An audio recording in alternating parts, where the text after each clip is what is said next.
Hey everyone, I am going to just sit here and unpack some of what I am thinking about at the moment with no idea where this video will go or what will happen. I had a family member in the hospital for the last 5 days. My Facebook account has a security issue.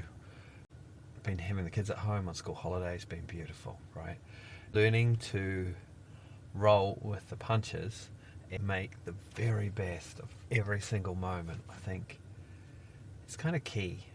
And so right now I am sheltering from the kids in the car, thinking about the central ingredient in our transformational sphere building coaching.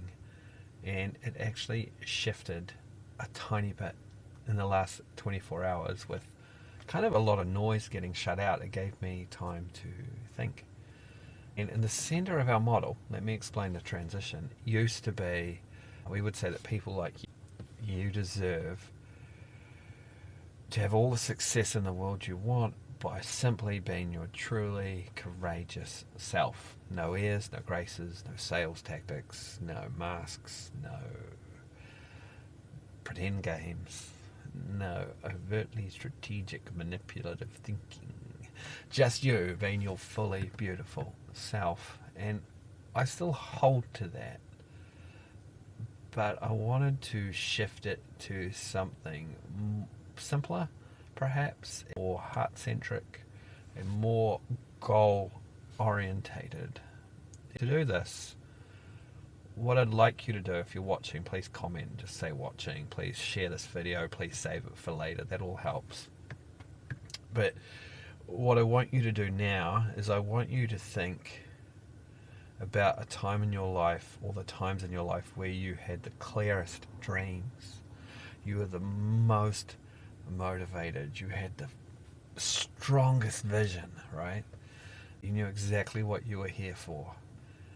Sometimes these times for me, it was when I had really strong Christian faith. I was like, everything was so simple and clear. I've learned that life and faith and spirituality is a bit more nuanced. In doing so, I've actually lost a little bit of the clarity that I've wanted to have back, and I think I found it in the last 24 hours. When I think about the kind of life I want, when you think about the kind of life you want or have wanted, perhaps this deep longing has been pushed down, squashed, kept low because you don't want to be disappointed, because other people aren't providing the space you need for you in your life to pursue it. But when you really think about what you want from your life, and at least when I think about what I want to live a truly inspirational life.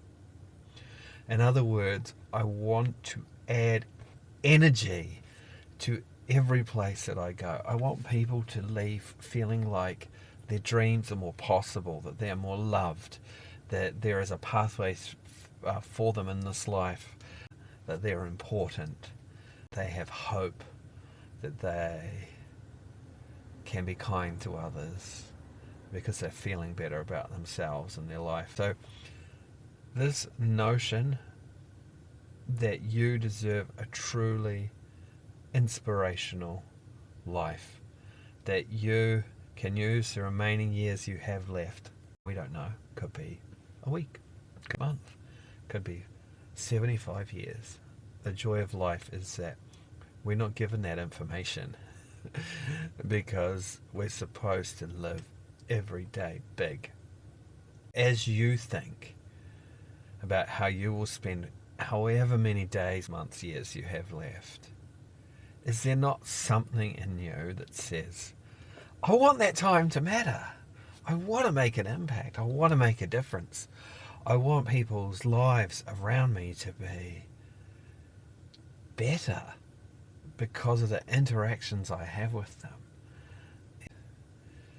When you think about your dreams and your goals, the things that you've always wanted from life, I guarantee that underneath all of that, there was a desire to be significant, to make a difference, to lead, to force change, Even if it was like a sporting goal, I wanted to play for the All Blacks when I was young, too small, not fast enough, whatever. Maybe those were limiting beliefs. But underneath that goal was the desire to be somebody, to show others that anything can happen, that you can pursue your dreams and still keep going, right?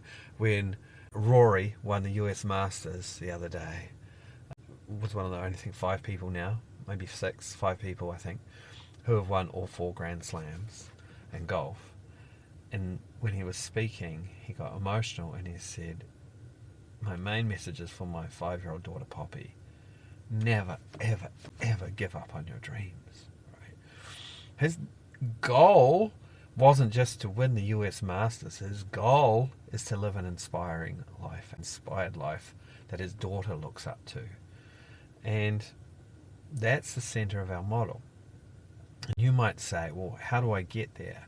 And if you think about it, you've been on a journey and you've climbed a hill perhaps. You've reached a good level of success and comfort. And everyone, or most people in our world, are comfortable compared to people who are in poverty. So we've reached a certain level of development, of success, of a career. And when we're on top of this hill, we realize when we got to the top of the hill, this doesn't fulfill me. This doesn't sustain me. Surely there's something more for me, right? You look across, way over in the distance, and there is another mountain to climb. On this mountain, at this mountaintop, is that truly inspiring life that you've always wanted. The very best, most alive version of you. But then you look down, you see that you have to go through a valley at the moment. Maybe you're going to lose some income, lose some status. Maybe you'll lose the same sense of security you've currently got. If you're going to climb to that mountain, reaching that truly inspiring life, there's another journey to take. And our goal is to build a bridge from where you are right now to that inspired life, so you do not have to lose as much as you might think, that you can get there faster and quicker. And there are 3 things you need to do to live a truly inspired life. And the first thing is you have to expand. You have to welcome in this newer, more inspired, brighter, more alive version of yourself. There's a rebirth that needs to happen. Secondly, we need to engage the world in a different way. We either need to be talking with more people or talking more deeply and in a more compelling way with the people we already know. Both in social and offline, everywhere, same person, multiple spaces. Not different person, different spaces. That's exhausting and not inspirational at all. And then, so that's the first thing. Second thing, we need to get I'm having trouble. Second thing, we need to engage. And the third thing is we actually need to get excited about life again. We need to create a level of excitement around us and around our mission, what we're for, and then other people will walk across that bridge with you. If you think about your life now and the fact that you have a set number of years left, the goal should be for you to live a truly inspired life. There are 3 big shifts for you. 1, you've got to expand. You've got to grow bigger, see more, reach for more, believe in more.